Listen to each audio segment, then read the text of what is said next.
Hey guys, Edward Stevens here from the Stevens Group at Reese Nichols. Today I want to talk to you about the 5 things that you must do after you find some problem with your home that wasn't disclosed when you bought it. Now, this doesn't happen every day, but sometimes I will hear about a buyer who purchased a home through me or purchased a home through another real estate agent and just discovered some problem with their home that should have been disclosed when they bought it. So I want to talk to you today about what those steps are, what you can do as a homeowner and buyer to ensure you're protected. The first thing you're going to want to do is talk to your buyer's agent. The agent that represented you on the acquisition of your home is the best resource for you moving forward. They're going to have all the documentation that you're going to need, and they're also going to be able to guide you. Although they won't be able to give you any legal advice, they'll still be able to guide you in the best way to proceed. The second thing you're going to want to do is you're going to want to get a copy of the seller's disclosure, which is going to tell you exactly what the seller told you before you bought the home. Now, most of the time, seller's disclosures are filled out accurately and truthfully, and that is the seller's opportunity to tell every buyer exactly what's wrong with the home, and you as the buyer are to acknowledge exactly what is going on with the home before you go under contract, before you buy the home. In fact, if you look at the seller's disclosure, chances are your initials and your signature will appear on them.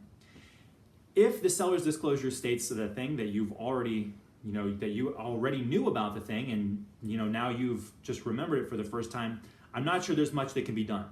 The third thing you're going to want to look for is the inspection report. That's a multi-page document that goes into excruciating detail about the problems, the challenges, the maintenance issues related to the home.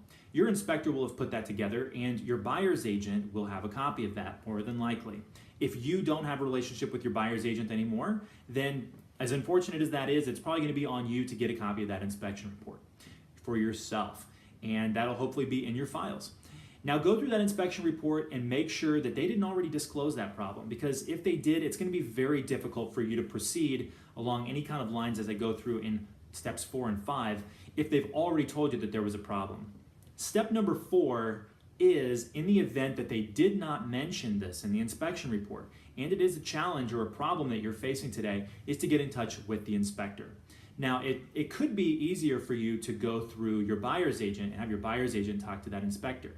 A lot of times buyer's agents use the same inspector or the same 2 or 3 inspectors all the time, and they've got great rapport with them because they do a lot of business together.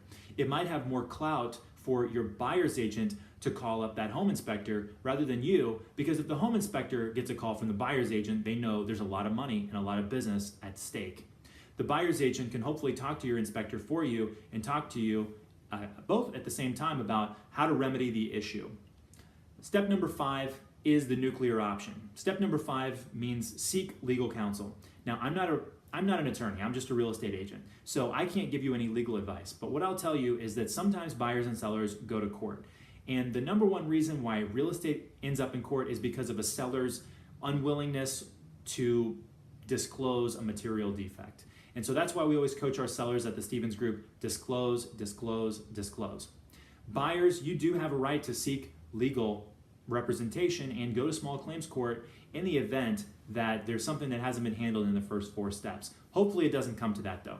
Anyway, these are the 5 steps that you should take. Hopefully you don't have to get to step 5 in the event that you have a problem with the home that you just purchased. I'd love to hear from you about what kind of other problems or challenges or things that I can address in future videos. Talk to you guys soon.